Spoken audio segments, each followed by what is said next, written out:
Today, we become legends. Have you ever wondered just how cold Ymir's ice breath must be to instantly freeze a god? Or how much devastation would actually be wrought upon the world if Ymir brought down 9 suns using his ultimate?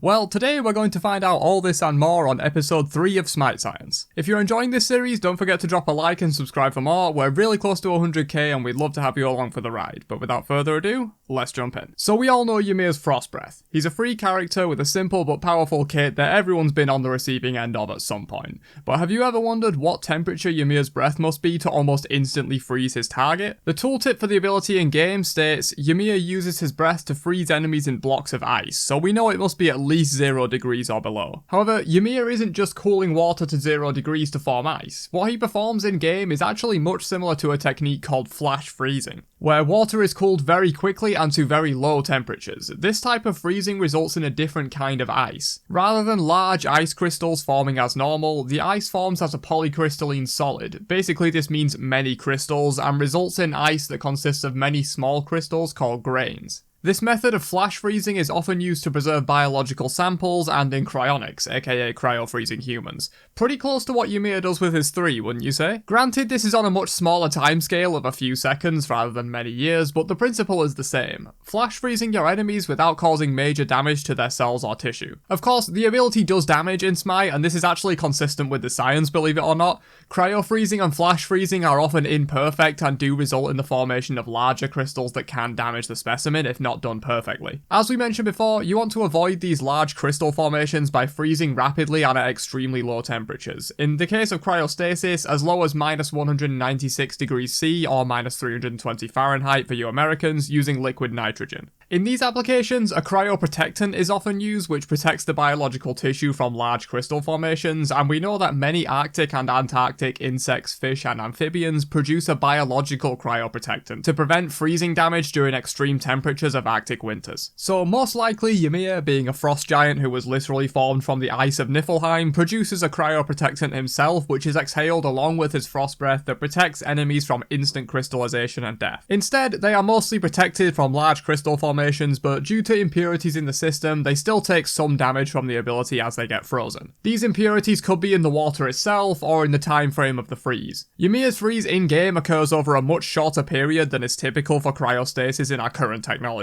Yes, it might seem instant in-game, but from my testing, it takes a minimum of 2 frames at 60 FPS to freeze the target, meaning roughly 33 milliseconds to freeze. In the real world, vitrification, aka rapid flash freezing, is done on a scale of around 100,000 degrees C per minute. Using Ymir's ultimate description, he quote, freezes the air around him. We can assume frost breath uses the same technique, and the freezing temperature for air is around -215 degrees C or -355 Fahrenheit. If Ymir is indeed freezing the air around him as he uses his 3 on an enemy, the temperature change will be roughly 235 degrees C over the course of 33 milliseconds. Modern day vitrification achieves around 100,000 degrees C per minute, as mentioned before, which if we divide by 60 to get per second and then by 1000 to get per millisecond, that gives us 1.67 degrees change per millisecond. Multiplying this by Ymir's roughly 33 milliseconds of freeze time, and we can see that real-world vitrification processes would only achieve -55 degrees C or 131 Fahrenheit in that same time period. I say only, but cooling something by 55 degrees C in 33 milliseconds is still insane.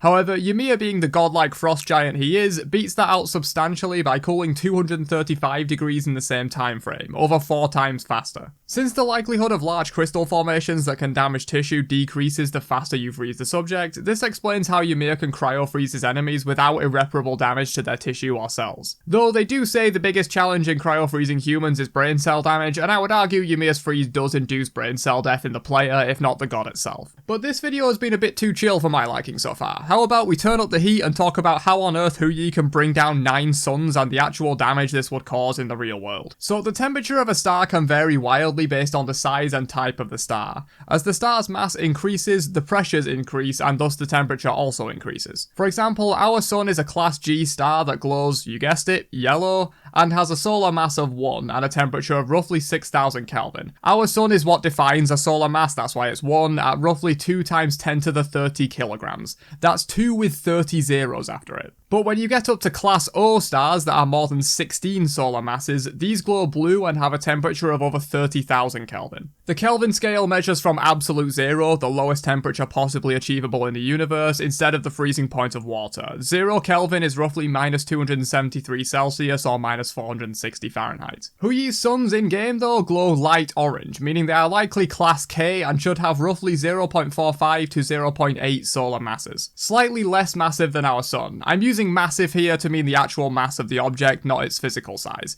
The physical size of a class K star is around 0.7 to 0.96 solar radiuses. Again, one solar radius is the radius of our sun. However, here is where we run into a problem. Huyi's Sunbreaker clearly does not call down suns with a radius of 700,000 kilometers. The gods are bigger than humans, but not that big, unfortunately. For anyone who's watched my How Strong is Hercules SMITE Science video, we can calculate the actual radius of Huyi's suns using minions as our reference point. Check that video out for a more in-depth explanation on this stuff, but the general idea is that minions in SMITE are human and so stand at roughly 1.8 meters tall. Placing the sun just above the minions, we can use ratios to calculate the dimension of the suns. At roughly 2.6 minions tall, the suns have a diameter of 4.68 meters and a radius of 2.34. Using 4/3 pi r cubed, we can calculate the volume of each sun to be 53.67 cubic meters. We'll round this to 54 for simplicity. So at this point, we can go two ways with this. The first is that we assume Huyi's suns are light orange, so they must be a class K star, but are somehow shrunk down to this minuscule size. This approach basically ignores the physics of what would happen at this size of a star. The other approach is more scientific, but completely ignores the fact that the suns look like normal class K stars. We would treat this as a star collapsing to this size but retaining its previous mass. So we're going to end up with two wildly different outcomes here, but for fun, let's cover both. So the first one, assuming that it's a standard class K star but it's shrunk down, is fairly simple. We can use the density of an average class K star to calculate the weight of each sun as it comes down. Density is mass divided by volume, so roughly 1.2 times 10 to the 30 divided by 7.36 times 10 to the 26, and we get a density for an average class K star of about 1,630 kilograms per cubic meter of material. From earlier, we know the volume of Huyi's suns to be around 54 cubic meters. So even with such a tiny volume of only 54 cubic meters, each sun still weighs 88,020 kilograms. No wonder they explode on impact with the ground. However, I think there would be more major structural damage to the Earth than is depicted in game if this actually happened. But that's one estimate using the shrink down theory. What if the laws of physics were more accurately preserved and we assumed that a standard class K star collapsed down to a size of just 54 cubic meters? We've already done a lot of the mathematical legwork here, so we can simply take the mass of roughly 1.2 times 10 to the 30 kilograms and divide it by the volume, 54. Now, those of you that know anything about standard form will know dividing an order of magnitude of 30 by just 54 won't do much. The density comes out at 2.22 times 10 to the 28 kilograms per cubic meter. For reference, the Earth has a density of 5.4 times 10 to the 3, and the white dwarf star, one of the most dense objects in the universe, has a density of around 1 times 10 to the 9. Moving up the scale again, we have one of my favourite space phenomena, and that's neutron stars. These are formed when all elements in the core of the star have fused to their maximum potential and the star can no longer sustain the inward pressure of gravity from its mass by pushing outwards using fusion reactions in the core. This is how stars stay stable even at their immense masses. Once this happens, the star collapses under its own gravity, compressing itself so much that electrons and protons fuse together into neutrons, hence the name neutron star. They are just an immensely dense bundle of neutrons. Well, these have a density of around 1 times 10 to the 17 kilograms per cubic meter. A single teaspoon of neutron star would weigh 1 billion tons. Huyi's suns are 222 trillion times more dense than this. Black holes are a very murky subject in terms of what forms them, but it's thought that a density of roughly 2 times 10 to the 19 kilograms per cubic meter is sufficient for the matter to collapse into a black hole. Using this, we can pretty much say that Huyi will be dropping 9 black holes on its enemies if we assume the suns have a normal star's mass but compressed to such a small size. Which of these two scenarios do you like most? The first one gives a much more reasonable estimate given how it looks in game, but really isn't consistent with the physics of it, whereas the second scenario is more scientific but makes absolutely zero sense in terms of what we see in game. Leave your thoughts down below. But that's it for this episode. Let me know what you thought of the format here where I talked about a few different things in one video, or if you preferred the first 2 episodes which focused solely on one god. This one was also a bit more deep on the science, so let me know how that worked out. I'm trying to experiment with this series a little bit and find a formula that works, so I'd appreciate the feedback. But other than that, I'll catch you guys in another one later on. Have a great day, and peace out, you nerds.